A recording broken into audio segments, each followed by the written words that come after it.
Ahoy! Bonjour à tous. Je suis heureuse et honorée de participer un peu de loin à cette conférence et j'espère que mes propos vont apporter quelques éléments supplémentaires à votre connaissance de la politique agricole européenne.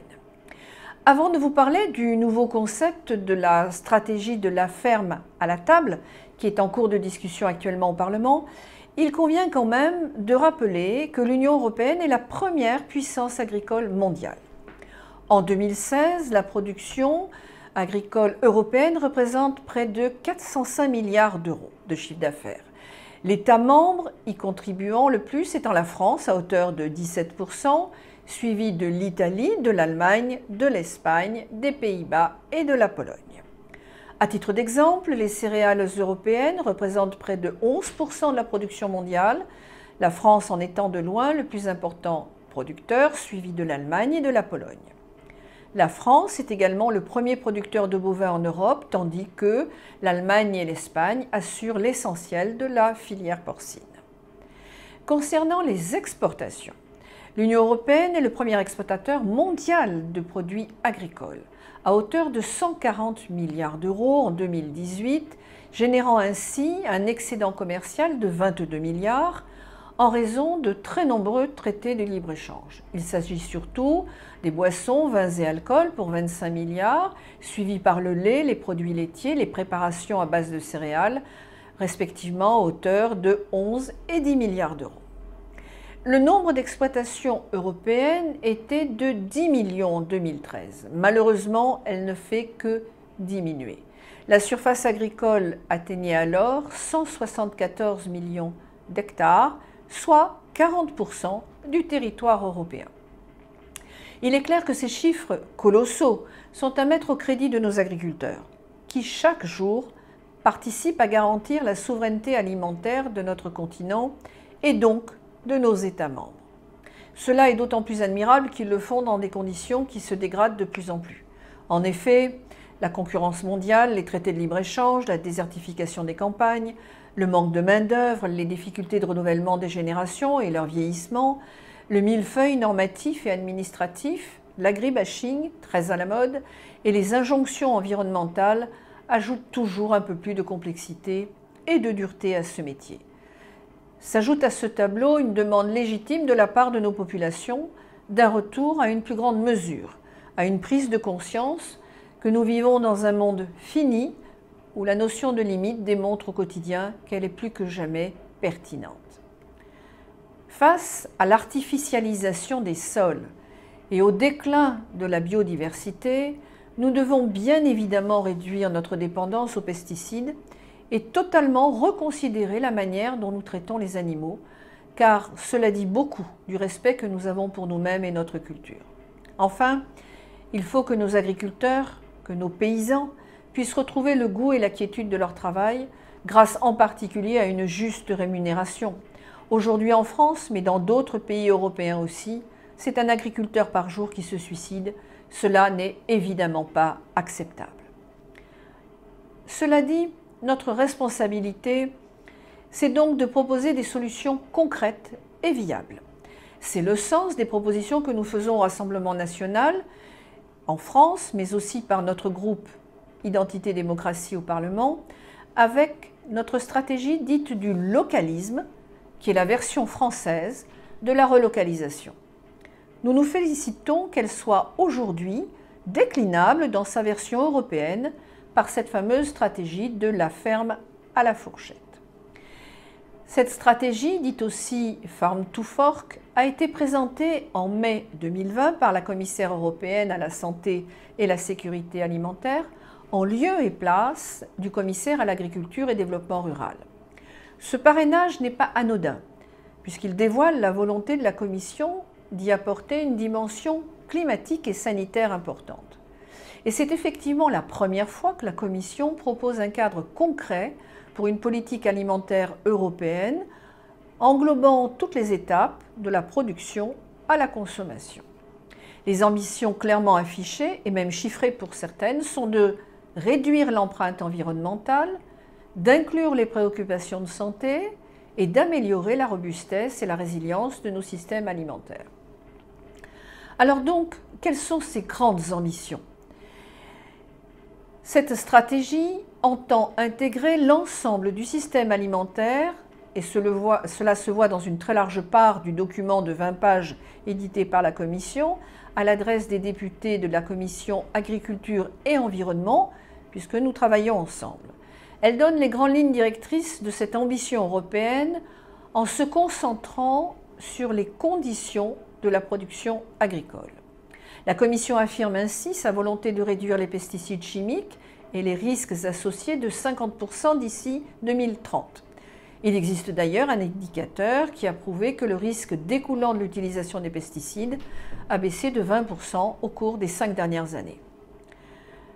Pour atteindre cet objectif, la Commission va réviser la directive relative à l'utilisation durable des pesticides, va améliorer les dispositions relatives à la lutte intégrée contre les ennemis des cultures et veillera à promouvoir une utilisation accrue de solutions de lutte non chimiques.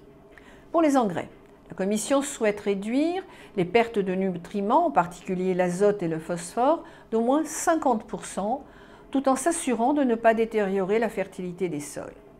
L'utilisation d'engrais chimiques devra baisser d'au moins 20% d'ici 2030.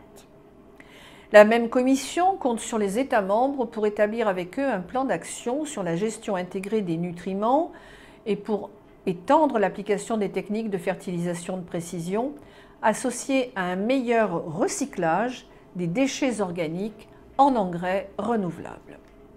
Elle souhaite également renforcer le bien-être animal et lutter contre l'antibiorésistance, notamment en réduisant de 50% les ventes d'antibiotiques pour les animaux d'élevage et l'aquaculture, et cela d'ici 2030. Pour faciliter la mise sur le marché d'additifs pour l'alimentation animale durable et innovante, il lui faudra revoir les règles de l'Union pour réduire la dépendance à certaines matières premières destinées à l'alimentation animale en favorisant des protéines végétales cultivées dans l'Union et des matières premières pour aliments d'animaux de substitution comme les insectes ou les algues ou issus de sous-produits de la bioéconomie comme les déchets de poissons. La Commission compte prendre donc des mesures pour faciliter l'inscription au catalogue aussi nécessaire de nouvelles variétés de semences. Cela est fondamental, y compris celles destinées à l'agriculture biologique. Et pour en faciliter l'accès au marché des variétés traditionnelles plus adaptées aux terroirs locaux. Notons que dans ce même paragraphe, la Commission évoque aussi de manière assez vague, pour ne pas inquiéter ou déclencher l'inquiétude des anti-OGM, le lancement d'une étude pour mesurer le potentiel de nouvelles techniques de génomique pour améliorer la durabilité des chaînes de valeurs alimentaires. Elle complète aussi son propos en s'engageant à soutenir le développement de l'agriculture biologique à hauteur de 25% des terres agricoles en agriculture de ce type d'ici 2030. Sur le volet alimentation, la Commission propose de mettre en place, à terme, un étiquetage nutritionnel harmonisé, obligatoire, incluant des informations sur les aspects climatiques, environnementaux et sociaux de chacun des produits alimentaires. Elle propose que les États membres puissent utiliser leurs outils fiscaux, en particulier la TVA, pour donner un avantage compétitif aux producteurs et aux produits biologiques. Elle se donne aussi des objectifs pour réduire le gaspillage alimentaire d'ici 2023, c'est-à-dire demain.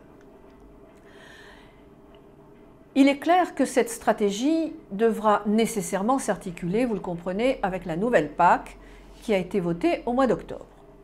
Pour faire un tout petit rappel, la PAC antérieure, qui a été mentionnée dès 1957 dans le traité de Rome, a été mise en place en 1962.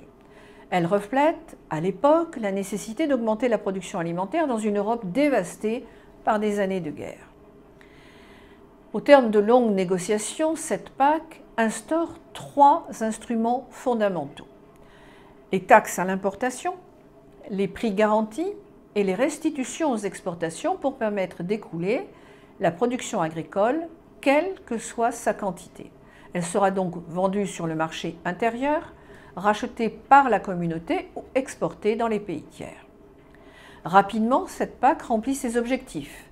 De fait, elle stabilise les prix, augmente les revenus des agriculteurs et assure l'approvisionnement à un coût raisonnable pour les consommateurs, tout en augmentant considérablement la productivité et la production agricole de la communauté européenne. Mais elle montre également, dès les années 1970, des effets pervers. L'explosion des coûts de gestion, de la surproduction, une négociation du rabais britannique, des reproches de concurrence déloyale de la part de pays tiers et bien évidemment, comme on le voit aujourd'hui, des effets néfastes sur l'environnement. Et tout cela au motif de juguler une surproduction. Dès lors, les Européens mettent alors progressivement en place plusieurs mesures, les fameux quotas, les quotas laitiers, des primes à la diversification, le gel des terres ou au développement rural, mais surtout le découplage des aides aux producteurs en remplaçant les prix garantis par des aides directes non liées à la production. Une première réforme en 2013 a donné plus de flexibilité aux États dans l'orientation des aides aux agriculteurs avec un système d'aide à l'hectare dans des enveloppes nationales et régionales. Elle a fait aussi parallèlement l'objet d'un verdissement puisque 30% des aides directes étaient dès cette période liées au respect de pratiques agroalimentaires. Qu'est-ce que la PAC, votée en octobre, va apporter de plus? Eh bien, cette nouvelle mouture entend agir davantage sur l'environnement en soutenant les mesures qui lui sont favorables et en sanctionnant les infractions. Elle rentrera en vigueur en 2023. En passant, il faut signaler que cette PAC représente quand même 35% du budget de l'Union, soit 358 milliards d'euros, et son budget va revenir à 6 ou 7 millions d'exploitations agricoles dans l'Union.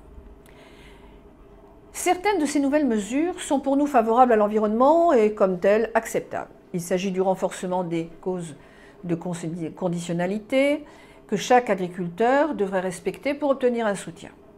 La révision à la hausse des objectifs proposés par les ministres de l'Agriculture de chacun des États, au moins 30% du budget des paiements directs serait consacré aux écoschémas, un nouvel outil pour inciter les agriculteurs volontaires à opter pour des solutions favorables à la transition écologique. 35% du budget y sera donc consacré. Il y aura la création d'un conseil agricole dans chaque État membre. Chaque État étant invité à réserver au moins 30% des fonds de l'UE qui lui sont octroyés pour aider les agriculteurs à lutter contre le changement climatique, à gérer de meilleure manière les ressources naturelles et protéger la biodiversité. Il s'agit notamment pour les aider à aménager 10% de leurs terres pour cette fameuse biodiversité en implantant par exemple des haies, des arbres non fruitiers ou des mares. En revanche, il est regrettable qu'il y ait des sanctions plus lourdes pour les agriculteurs qui enfreindraient à plusieurs reprises les exigences de l'Union européenne. Il faut dire aussi que cette PAC subit les critiques des ONG environnementales si l'on en juge par le communiqué du collectif d'agriculteurs pour une autre PAC, membre du groupe Good Food Good Farming, qui réunit près de 400 ONG et qui indique qu'il juge irresponsable de cautionner une PAC qui, au motif qu'elle ferait un petit pas en avant par rapport à aujourd'hui, reste très en deçà de ce dont nous avons besoin pour relever les défis de la décennie. Cette nouvelle PAC déplaît largement aux tenants de l'environnementalisme institutionnel. Et cela pour 3 raisons. Parce que les États membres vont définir un peu plus eux-mêmes leurs plans nationaux, parce que la lutte contre le changement climatique n'est pas l'objectif principal de cette nouvelle PAC et que le verdissement est principalement incitatif et volontaire. Le texte doit encore passer par des discussions interinstitutionnelles pour que sa version finale soit enfin connue.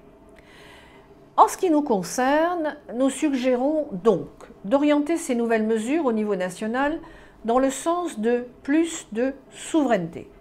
Et pour cela, nous proposons que chaque État membre, et en particulier en France, soit une puissance agricole au service d'une alimentation saine. Pour cela, différents moyens. En appliquant le patriotisme économique aux produits agricoles nationaux pour soutenir immédiatement nos paysans et nos pêcheurs, notamment au travers de la commande publique. En incitant à soutenir les exploitations familiales, en refusant les traités de libre-échange, TAFTA, CETA, Australie, Nouvelle-Zélande, et en refusant ce modèle économique fondé sur la mondialisation sauvage des échanges et le dumping social, sanitaire et environnemental, nous reverrons donc tous ces traités internationaux. En développant les circuits courts de la production à la consommation, en réorganisant les filières avec les outils du localisme, à savoir articuler le dynamisme agricole des territoires avec la demande en consommation, diversifier l'offre et la production agricole pour correspondre aux besoins locaux, générer une logistique de proximité, employer de la main-d'œuvre locale bien rémunérée, respecter les territoires et les savoir-faire, renforcer la formation et promouvoir la paysannerie de proximité, installer une culture du respect de l'animal, en particulier en refusant les méthodes d'abattage rituel. En simplifiant le quotidien des agriculteurs, en stoppant l'explosion des normes administratives et en encourageant l'installation des jeunes agriculteurs par le biais de défiscalisation durant les premières années.